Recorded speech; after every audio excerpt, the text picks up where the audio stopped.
Welcome to Home Studio Adventures for Dummies. This is episode 5. Let's mix together. Like the title says, today we're going to be talking about mixers on a live sound situation. If at the end of this video you liked it and you want to support the meager existence of the owner of this channel, please go to subscribe and then press like.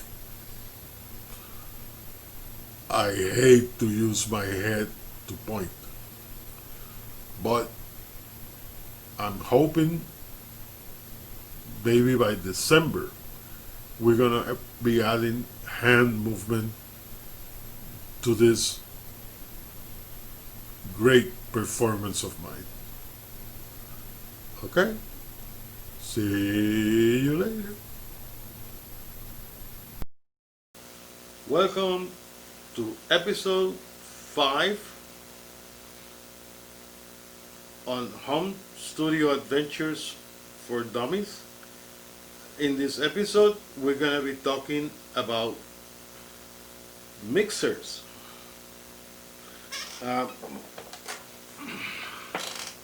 So, if you have one of these at home,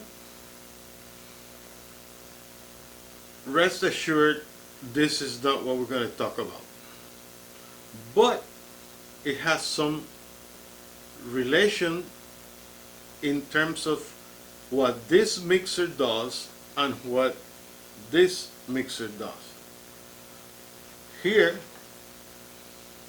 you take ingredients like few eggs, a little bit of flour, some milk, some butter, and some yeast or something, and you mix it together to a certain level of mixing, and then you put it in a mold and you just put it in the oven. Okay.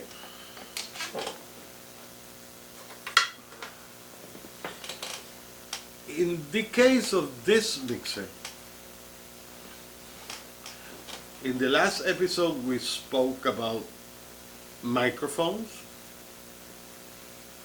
and of course it's not that we're leaving them out, but either through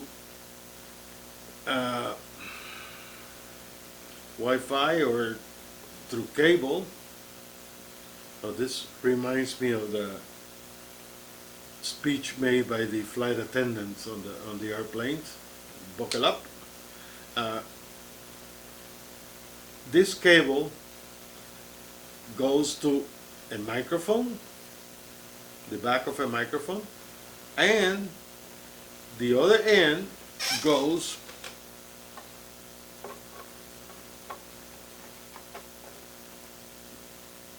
to the mixer.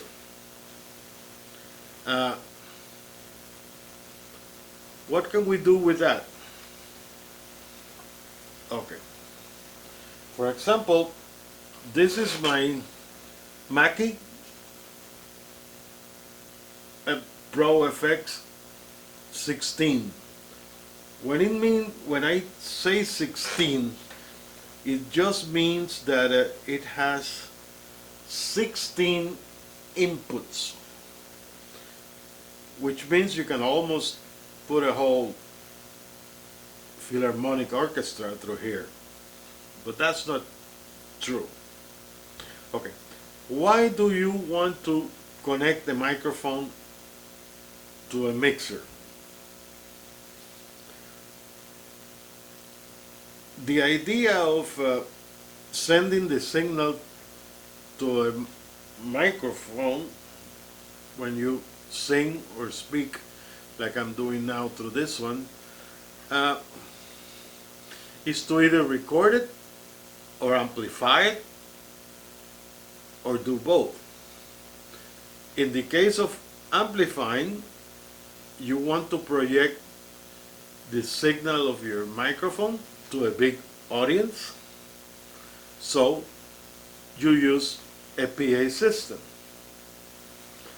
That is a system of speakers that have internal amplifiers, or they have a box that serves as an amplifier to send it to speakers, and that way your voice gets projected to in a big room or a big audience. Also, and we're going to talk about that a little bit later, you can use that signal coming out of the mixer not only to send it to the PA or to the power amplifier, whatever the name is, or to the speakers when you're doing a live performance, but you can also send it from the mixer to some recording device. It can be your laptop, it can be your PC with a DAW, it can be your recording machine, anything you can connect to this item here. So this is a very versatile piece of equipment, and I suggest that if you're a solo musician, start dealing with this type of equipment. You don't need a 16 input system to mix. If you're a solo musician, maybe you need I think the smallest one is 4, and they're not very expensive. Any regular quality mixer works fine. I don't see a problem with those. Maybe this is the moment to clarify something. I do not endorse any equipment in my videos. Everything you see here, I bought with my sweat and tears. Nobody's giving me money to promote it. If I bought it, it was because it was cheap, but it was good enough to do the job required to do. That clarified? Let's continue. Like I said before, this mixer has 16 inputs, and before you're intimidated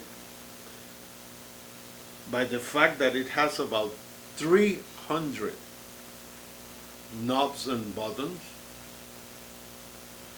let me tell you that basically you only have to learn about 30 of them, because the rest is a repetition. If you have a gain, well, first of all, you have an input button here for an XLR connection, and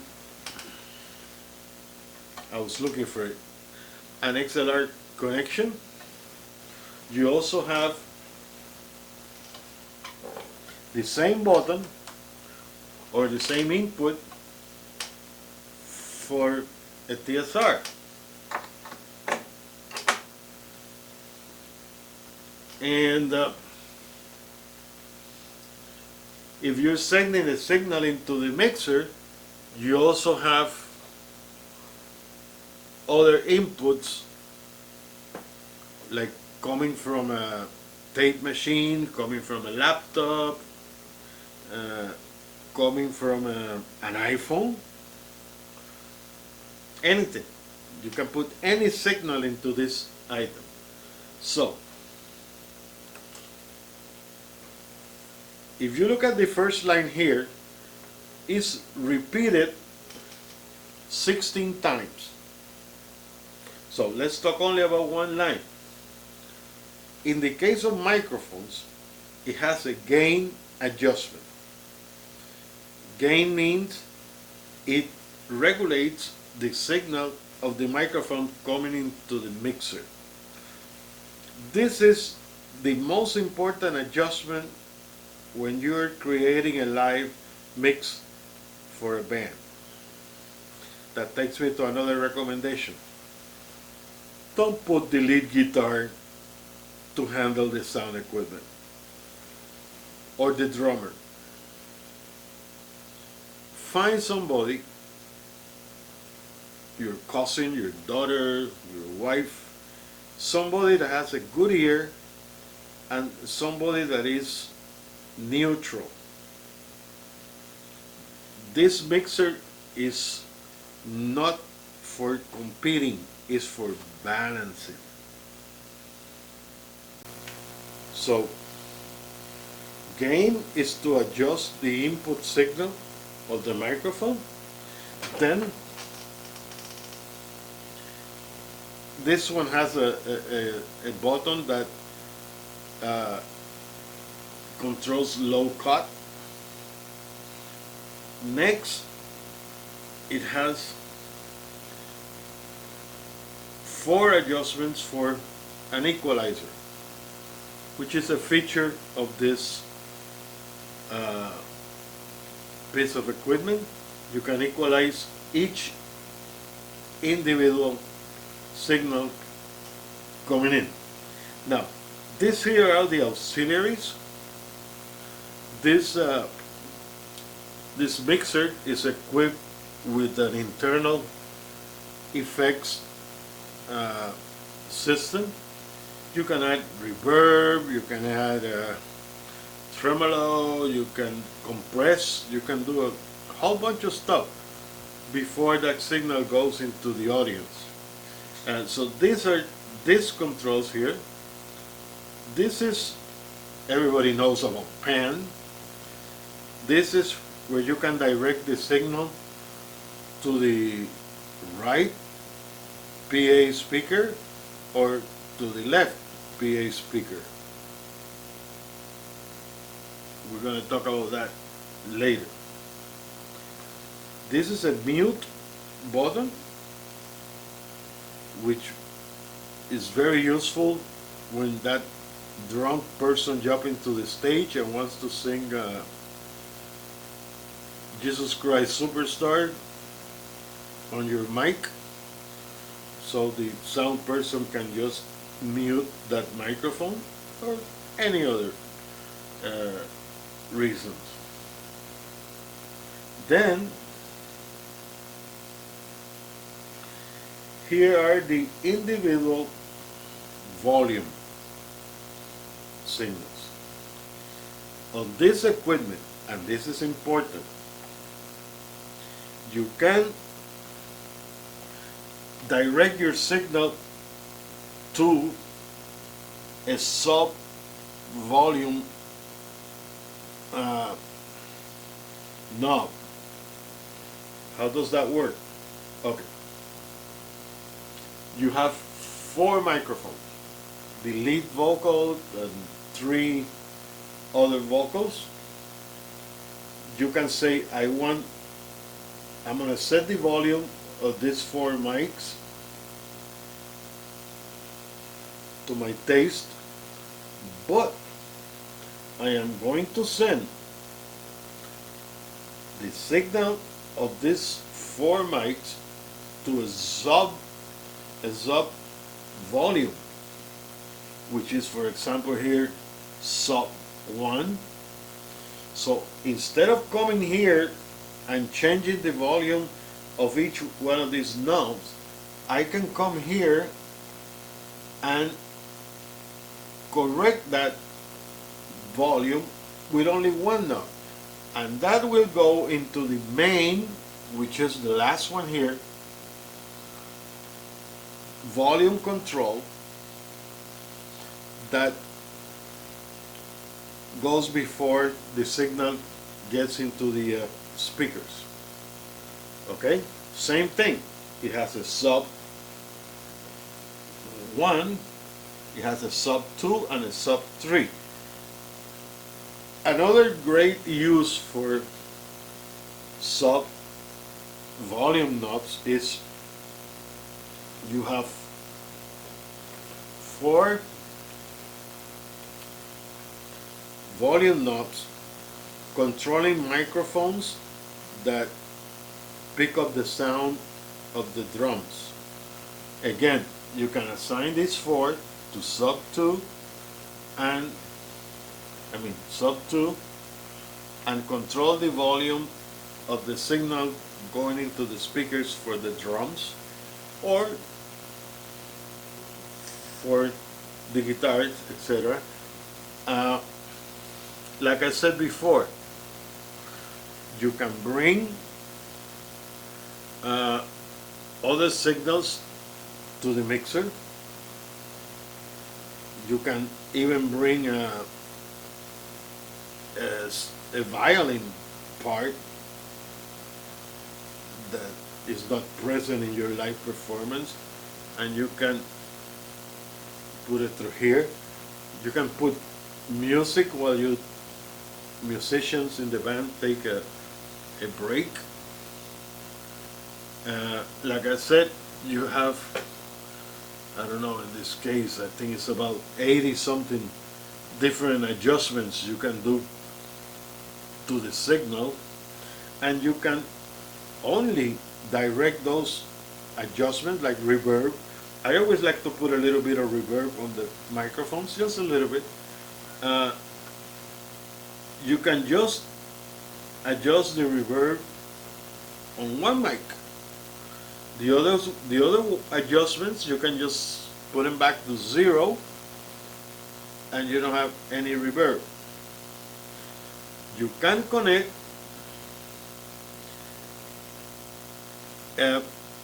let's say a compressor or a preamplifier or an equalizer or whatever you want to put effects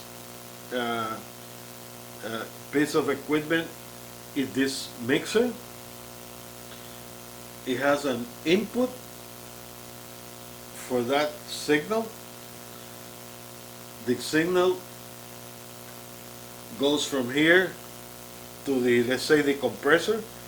The compressing gets done, then it's sent it back here, then it goes to the PA system.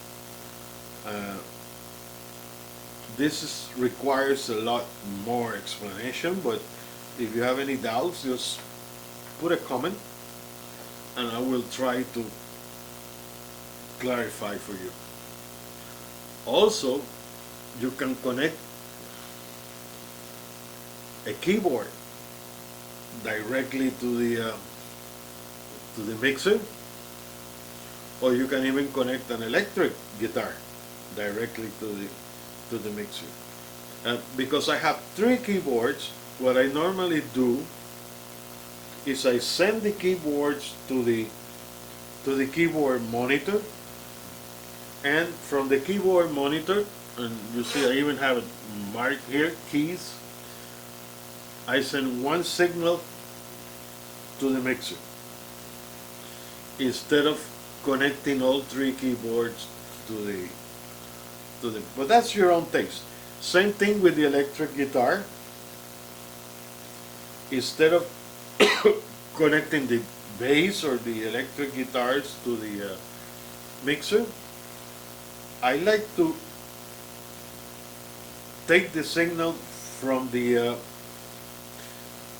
electric guitar amplifier, because the electric guitar players and the bass players, they have their own pedals and their own adjustments and their own effects, and the best way to capture that signal is to use a microphone pointed to the edge of the amplifier speakers. Okay. Some people just connect it directly to the mixer. Same thing with the acoustic guitars. Some people prefer to connect the acoustic guitar here. Some people go to the cloud lifters or other equipments that pre-amplify the microphones and then they bring them here. It's so many different stuff that you can do. This mixer has outlets for the main speakers. It has output also for monitors, and it has output for recording devices. It also has a USB connection that you can take to your laptop, and you can either use it to record 2 tracks. So 16 inputs will turn into 2 tracks going into your DAW. Some time ago we had a lightning strike in the house, and one of the things that burned out was my interface, my Focusrite interface, and the factory was gracious enough to send me a new one because it was still in warranty. So while the new one came in the UPS delivery, I used this mixer as an interface.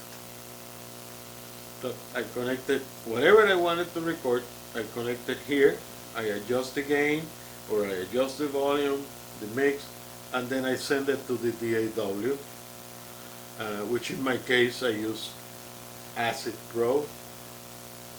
I also have Pro Tools, but for a home studio I think it's a waste of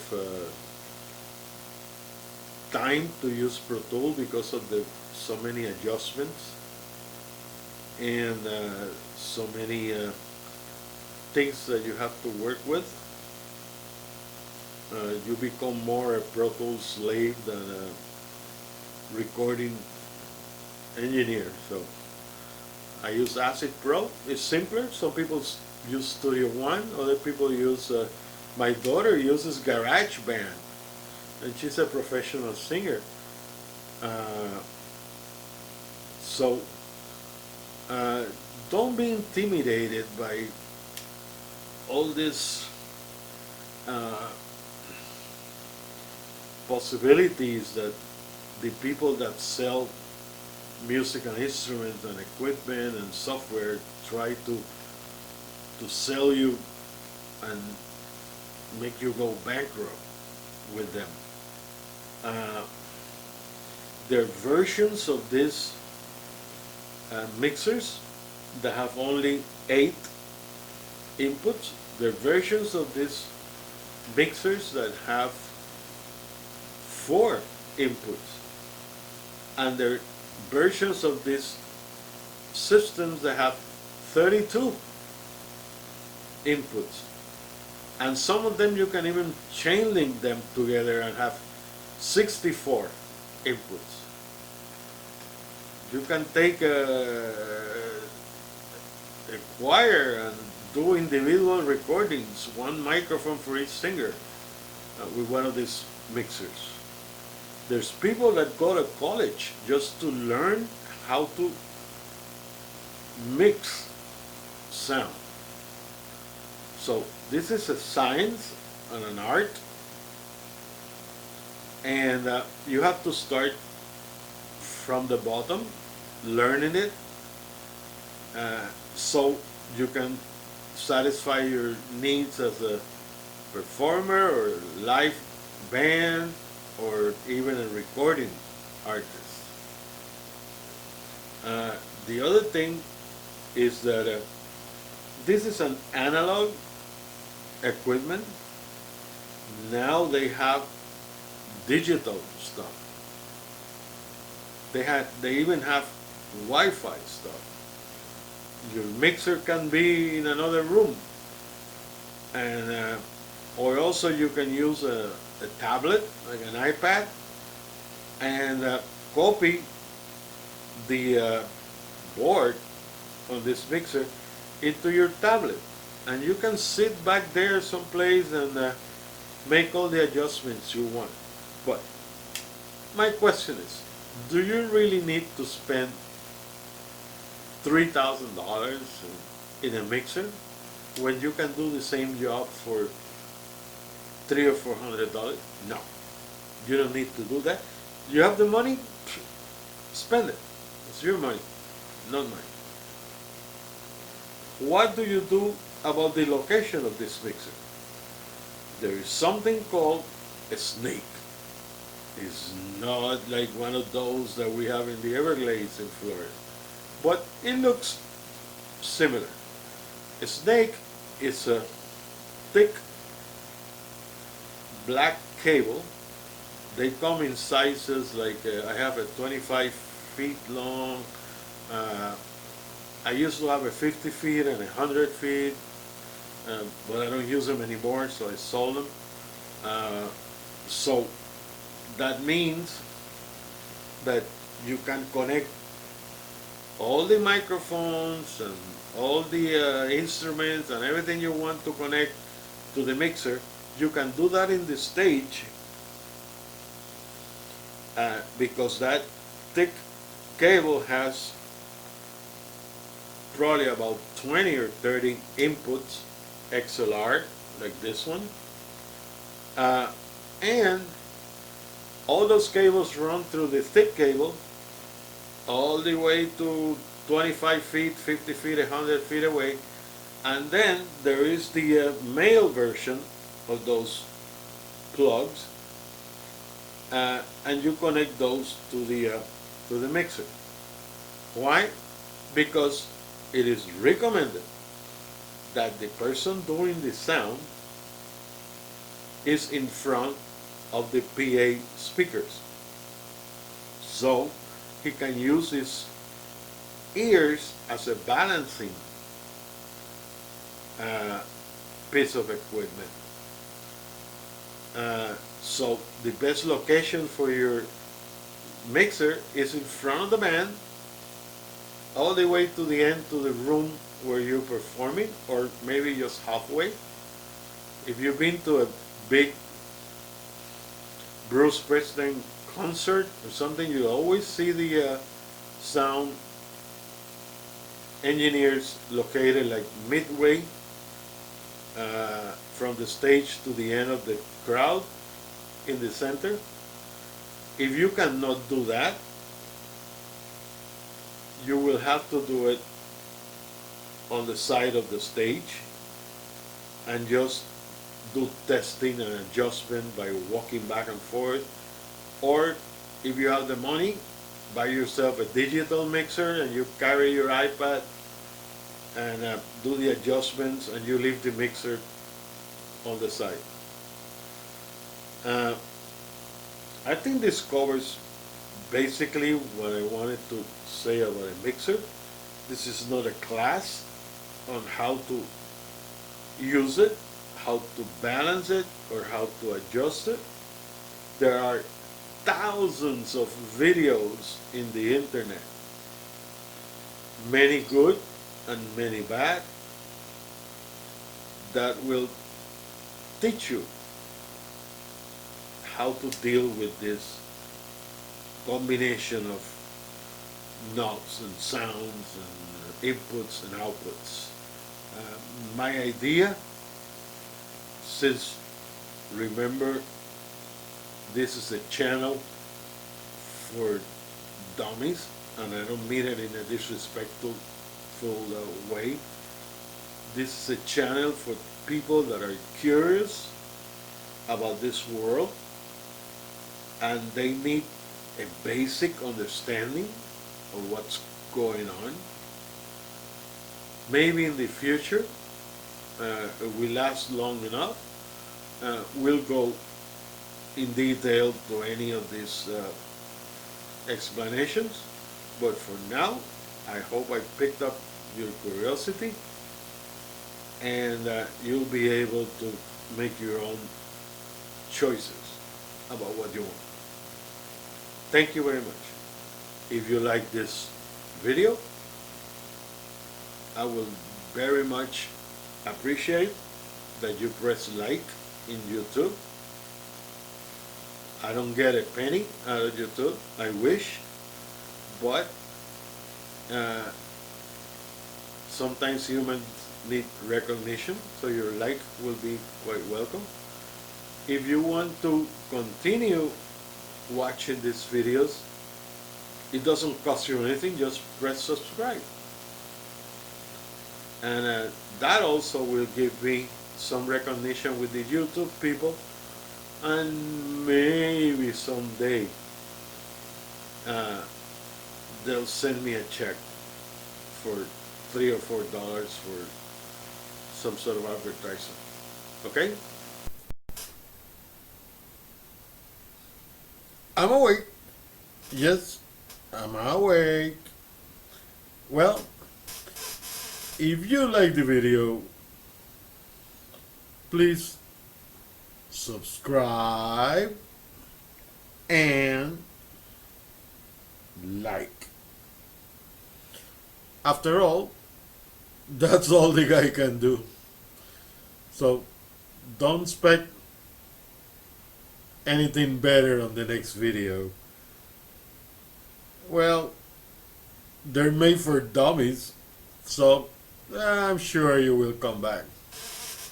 I'm gonna go back to my meditation now.